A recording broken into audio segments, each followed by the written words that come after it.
मेरे इस चैनल पर आने वाले सभी श्रोताओं को, दर्शकों को मेरा सादर सप्रेम नमस्कार।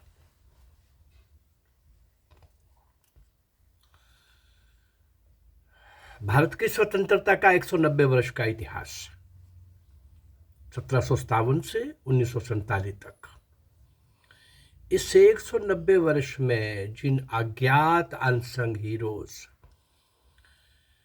बहुत से अनगिनत अज्ञात, वो भारत माँ के सपूत, वो क्रांतिकारी जिन्होंने भारत की आज़ादी के लिए सर्वस्व निछावर किया, परंतु उन्हें इतिहास में कोई स्थान नहीं मिला। कहीं से भी उनको याद नहीं किया गया, कहीं से भी उनको याद नहीं किया गया। उसी श्रृंखला में मैंने पंजाब के कुछ सूरमों को अलग से लेने का प्रयास किया है। उस लंबी श्रृंखला में पंजाब के कुछ महान क्रांतिकारियों को मैं पहले भी रख चुका हूं। 325-30 के आसपास में ऐसे क्रांतिकारी, महान क्रांतिकारी आपके सामने रख चुका हूं। उनमें से 2-3% लोगों को ही आप जानते होंगे, कोई भी नहीं जानता। और जिनको जानते भी हैं उनके लिए भी उनके बारे में भी बहुत कुछ आपने नहीं सुना, केवल नाम ही सुना है। या एक आध मामूली सा के भगत सिंह, सुखदेव, राजगुरु को फांसी हुई थी। इसके अतिरिक्त रामप्रसाद बिस्मिल, मदन लाल ढींगरा, खुदीराम बोस, अनेक अनगिनत इस देश में और विदेश में रह करके इस देश की आजादी के लिए काम करने वाले बहुत से हर आयु वर्ग के महान क्रांतिकारियों को मैंने आपके सम्मुख लाने का प्रयास किया है, जिनको इतिहास नहीं जानता। उसी श्रृंखला में मैंने आपके सामने भारत माता की गुलामी को खत्म करने के लिए, समाप्त करने के लिए, स्वयं को समाप्त करने वाले लगभग 3 दर्जन 35-36 क्रांतिकारी, वो देशभक्त क्रांतिकारी, वो पंजाब के सूरमे, इनके एक अलग से मैं एक सीरीज आपके सामने ला रहा हूं। और ऐसे लोग जिन्होंने सब कुछ निछावर कर दिया पंजाब के वो सूरमे, लेकिन कोई नहीं जानता इनको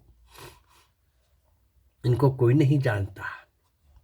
हाँ, सबसे पहले मैंने जो आपके सामने नाम रखा था, प्रथम बहिष्कार करने वाले असहयोग आंदोलन के प्रणेता, हमें तो महात्मा गांधी बताया गया, लेकिन उसके बहुत पहले कूका आंदोलन के प्रणेता भाई राम सिंह, उसके बाद भाई भाग सिंह, भाई बतन सिंह, भाई मेवा सिंह, ऐसे उसी श्रृंखला में आज एक और ऐसे ही महान क्रांतिकारी को आपके सामने रखने जा रहा हूं। मैं प्रयास कर रहा हूं कि वो लोग जो देश के लिए पूरी तरह से कुर्बान हो गए, बलिदान हो गए, यातनाएं सही, अंग्रेजों को चुनौती दी, सशस्त्र क्रांति में फ्रंट लाइन पर रह करके काम किया, लेकिन हम नहीं जानते उनको। स्वतंत्र भारत, जिस स्वतंत्र भारत में हम सांस ले रहे हैं, और हमें बताया जाता है कि आज़ादी किसने लेके दी, लेकिन जिन्होंने वास्तव में लेके दी उनका नाम कहीं नहीं आता। हाँ,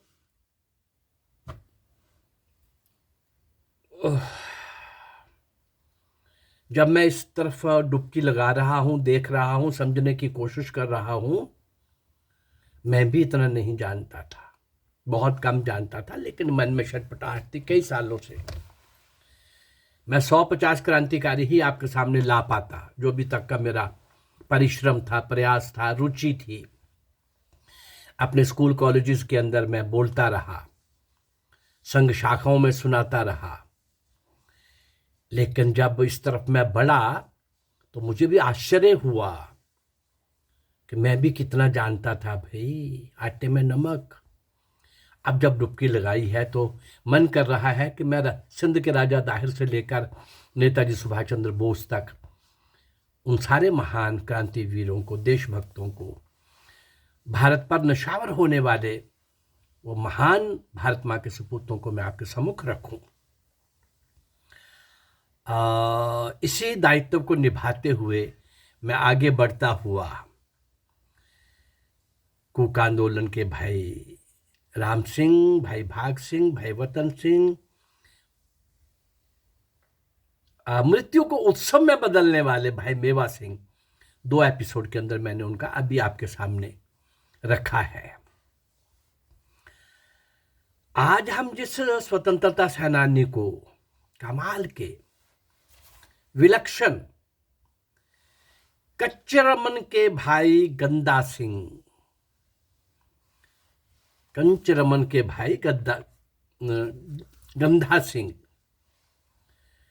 8 मार्च 1916 को फांसी पर जूझने वाले, फांसी के तख्ते पर हमेशा की नींद सो जाने वाले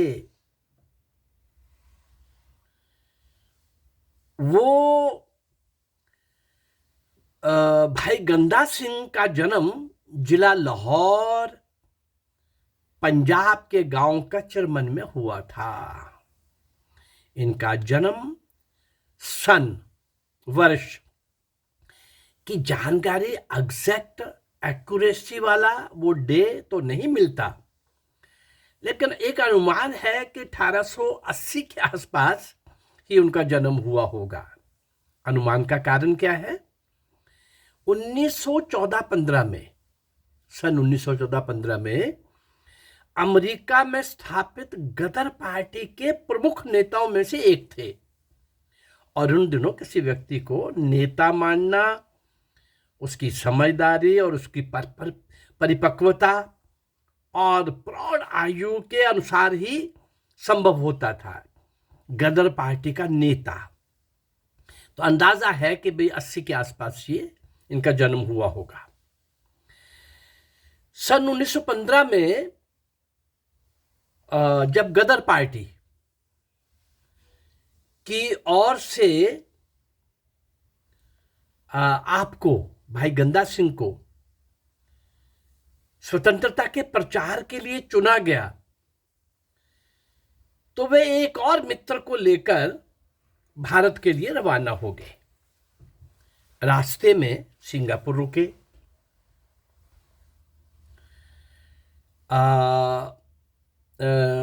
वहां भारत के लिए जब रवाना हो गए तो भारत आने के कुछ दिनों के बाद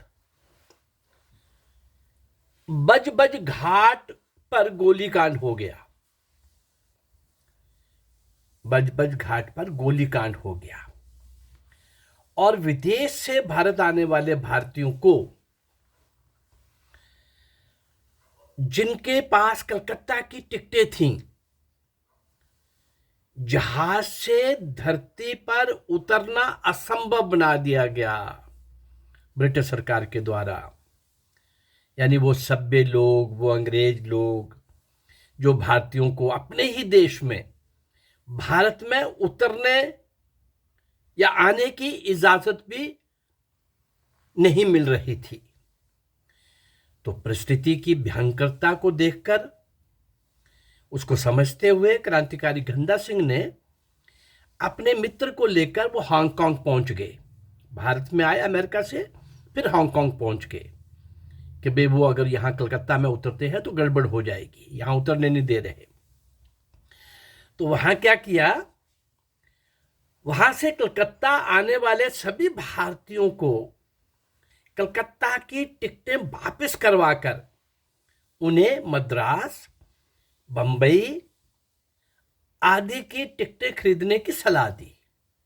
भाई कलकत्ता नहीं उतरना आपको, और कहीं भी उतर जाइए। और ये सलाह ही नहीं थी, इस बात के लिए बाध्य किया गया कि आप जानबूझ के मौत के मुंह में क्यों जा रहे हो, और जबरदस्ती से उनकी टिकटें दूसरी जगह से बुक करवाई, उनको कैंसिल करके, किसी को आर्थिक परेशानी हुई तो भाई गंदा सिंह ने उसको भी पूर्ण किया। ये क्रांतिकारी गंदा सिंह जो थे ये जन्मजात क्रांतिकारी थे। उनका बचपन का नाम भगत सिंह था। बाद में खालसा पंथ में दीक्षित होने के बाद उनका नाम भाई राम सिंह रखा गया था। लेकिन पंजाब में या पूरी देश में जिस नाम से ये बहुत प्रसिद्ध हुए वो गंदा सिंह के नाम से ही प्रसिद्ध हुए। भाई गंदा सिंह बचपन में ही अमेरिका चले गए और वहीं से शिक्षा आदि लेकर बाद में गदर पार्टी के नेता बने। सन 1914-15 में पंजाब में अंग्रेजों के विरुद्ध होने वाली विप्लव योजनाओं का, क्रांति योजनाओं का, सशस्त्र क्रांति के लिए हर प्रकार की घटनाओं के साथ इनका संबंध था। और वहां ये क्रांतिकारी गंदा सिंह के हाथों में ही मान लो उस समय की सारी सशस्त्र क्रांति की घटनाओं उन्हीं के हाथ में थी, योजना से लेकर और उसको साक्षात धरती पर उन योजनाओं को उतारने का काम भाई गंदा सिंह कर रहे थे। हांगकांग स्पेशल गए थे इसी काम के लिए।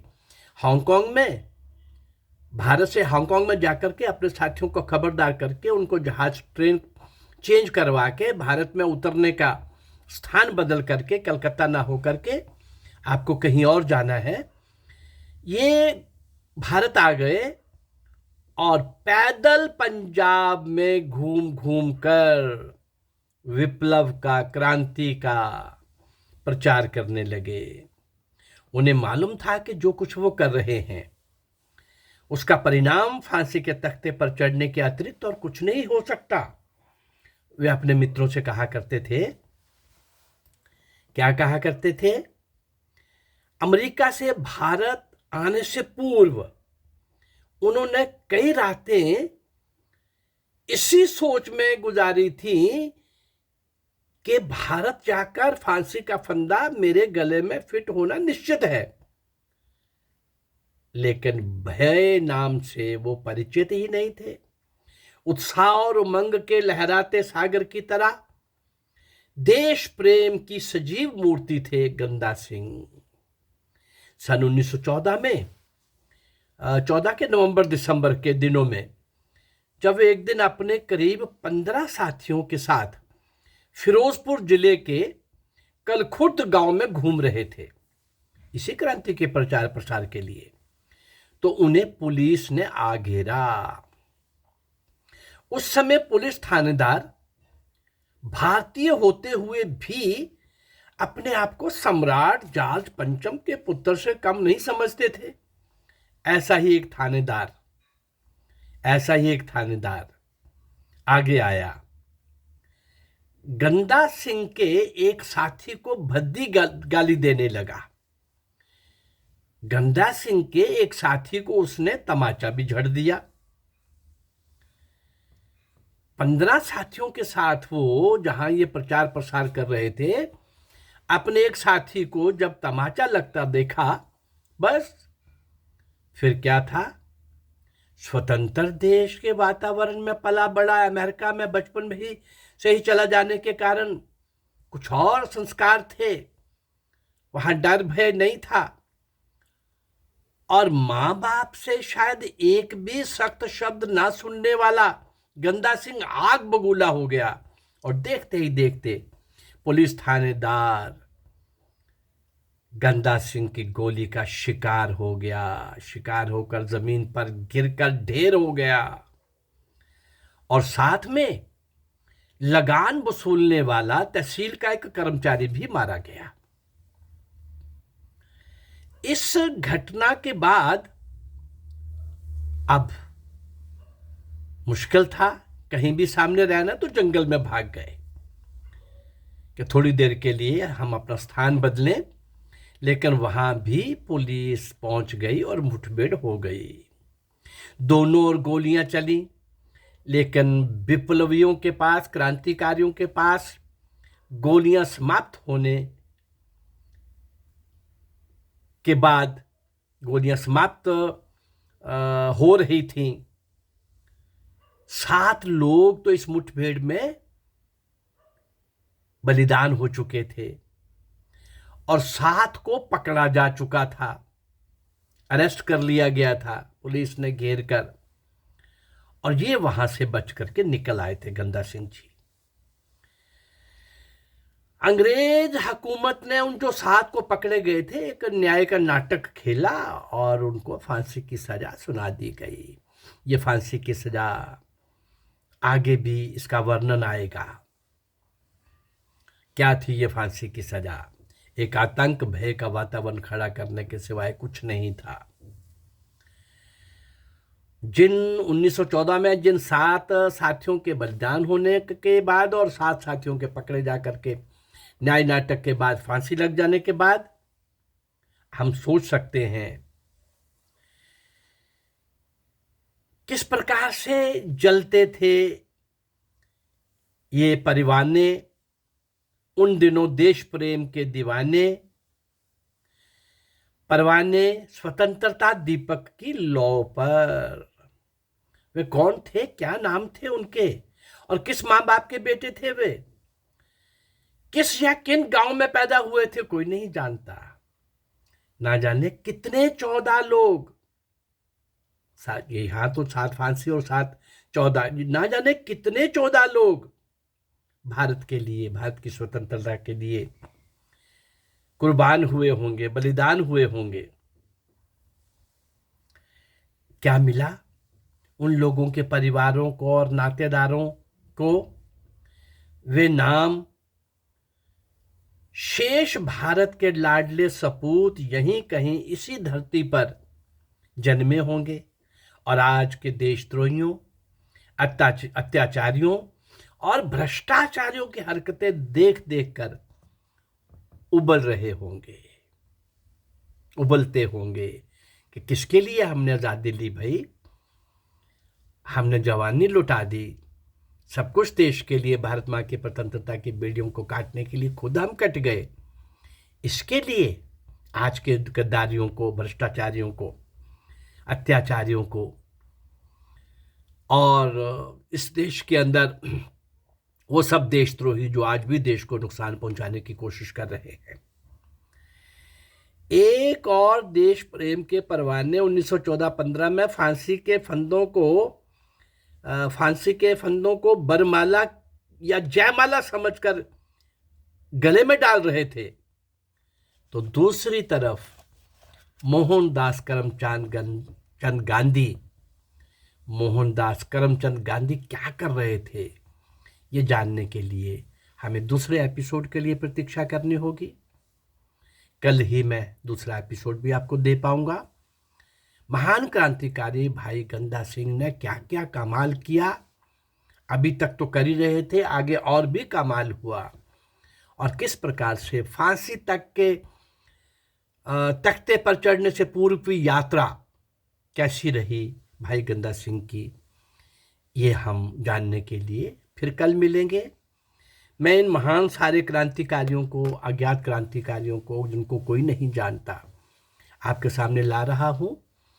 मेरा ये प्रयास अगर आपको अच्छा लग रहा है तो मेरे इस चैनल को लाइक करिए, सब्सक्राइब करिए और इसको शेयर करिए। नमस्कार, जय भारत।